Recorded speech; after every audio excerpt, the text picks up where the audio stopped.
Diolch yn fawr i'r Prif Mi na ngorau. I will do my best. And it was actually very interesting to listen to what the Right Honourable Member for Bexley Heath and Crayford had to say, because I previously worked in further education as well, and I think we're all of us very good at talking about parity of esteem between academic education and vocational training and skills, but actually how we realise that, and particularly the sort of curriculum that we can provide, because it's very easy to provide the same old curriculum, but actually to look at the sort of transferable skills that we need into the future and to predict the skills that we will need into the future as well, and who that we offer those to and where is something that is very, very challenging. But I will move on, and I do welcome today's Queen's speech, much in the same theme as he was saying, as an opportunity for us all to take stock of the United Kingdom, our legislative priorities and the interests of those people and nations whom, of course, we serve in this place. Wales has returned a pro-devolution parliament whose government, Plaid Cymru, will now hold to their manifesto commitment to achieve what they styled as far-reaching federalism. We shall see what that actually means. Wales also thumpingly rejected those who explicitly sought to deny our democracy its very existence.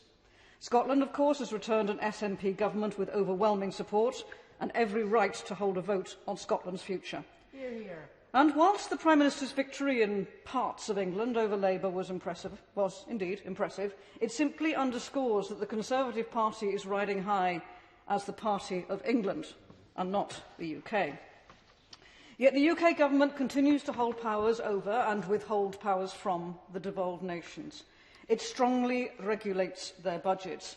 That is why today's most immediately disappointing omission is the government's failure to deliver on its manifesto pledge to reform social care in England. I would hope that in this year of all years, when we have had the experiences that we have had of COVID, that we must recognise that there is a fundamental failure if we fail to acknowledge the dedication of care workers, paid and unpaid, the stress and distress that families have experienced over the last year, the experiences of thousands upon thousands of people who depend for their welfare on the care system. I do think that when Dickens was looking back at his own era and decrying some of the social experiences and the social horrors of his own era, that we might be looking into the future and decrying how we have run the care system and what we have been satisfied within this era as being that is the issue that we need to address. That what families have suffered, what care workers have had to endure, the low pay that they have had to endure, and what we have regarded as being acceptable for the loved ones in their homes and our care homes, that needs to be addressed. And I call on the government. I notice that the government have made some positive sounds. There is a will across this House to work together on this matter. There is a will across all the parliaments of the United Kingdom to work on this matter together. We have to work together to do it, but we will have failed in the people who we serve if we do not address the care crisis which we have experienced in the last year and which we know has been there for years previously. In Wales, the number of people aged 65 and over is projected to increase by 44% in the next 2 decades. Over 1 million people, almost a third of the population. We have the oldest population of any UK nation, yet shorter life expectancy with poorer health outcomes. A well-funded and integrated social care system is vital for supporting the future long-term health and the well-being of the people in Wales. Increased spending is inevitable for the system in Wales, and the real choice will be whether to increase funding on a piecemeal basis or to grasp the fundamental challenge of genuine reforms. The costs and the need are clear. COVID cost Welsh local authorities nearly £30 million in additional costs for providing older adult social services during the first quarter of 2020-2021 alone. In the longer term, with need and cost rising, net expenditure for community care services for older people in Wales will rise by 177% in the next 15 years. Mr Deputy Speaker, social care is devolved in Wales, but with our limited means to raise funds, our powers are limited.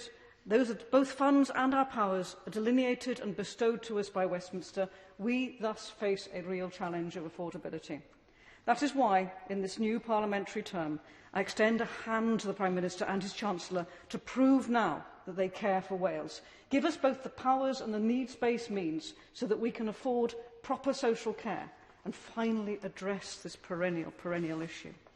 Equally pressing is the climate challenge, and I hope the Government will support the cross-party climate and ecological emergency bill to strengthen our efforts to tackle this fundamental and all-important crisis.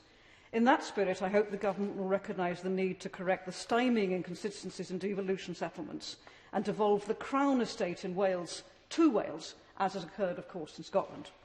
Control over our natural resources and their rents is essential not only for their sustainable management, but also to help generate the capital investment necessary to deliver our net zero future. This would improve upon the current restrictive borrowing limits imposed by the Treasury on the Welsh Government and better connect Wales's natural heritage and resources with their sustainable use and productions. Finally, Deputy Speaker, I hope the Prime Minister will join me in welcoming Wales's decision to return a pro-devolution Parliament, with a government committed to overhauling the UK's constitutional framework. Levelling up has so far proved to be a ruse to centralise power in Westminster. The Internal Market Act has shown itself to undermine devolution, and this government has already broken its manifesto promise to Wales that we would not be a penny worse off when we left Europe. Actions, of course, speak louder than words, from our personal lives to our politics. And no doubt the Prime Minister and the Leader of the Opposition will join me in echoing today the comments of a Labour Senedd member who noted that we are at a crossroads between independence and a polarising hard British unionism based by and large on a growing English nationalism with its epicentre in 10 Downing Street. We must achieve radical constitutional change, as Labour argues in Wales. Will they argue it here too? A welcome first step would be to further tax powers to help with our post-pandemic recovery. The next must be the devolution of policing and justice system to Wales, evidence given by the Thomas Commission and voted for by the people of Wales. It will be a pleasure, if the opportunity arises, to work with the Leader of the Opposition to further these constitutional objectives. They were borrowed from Plaid Cymru, and the Labour government, only Labour government in the UK, could strengthen their own hand considerably, further their own principles considerably, if they actually admitted this. In sum, Mr. Speaker, our nations face pressing challenges that touch our loved ones, our homes, our climate and our nations. This parliamentary term is when we must address these challenges, and I look forward to the opportunity to work with the government and the opposition as best they can to find solutions. I'd like to thank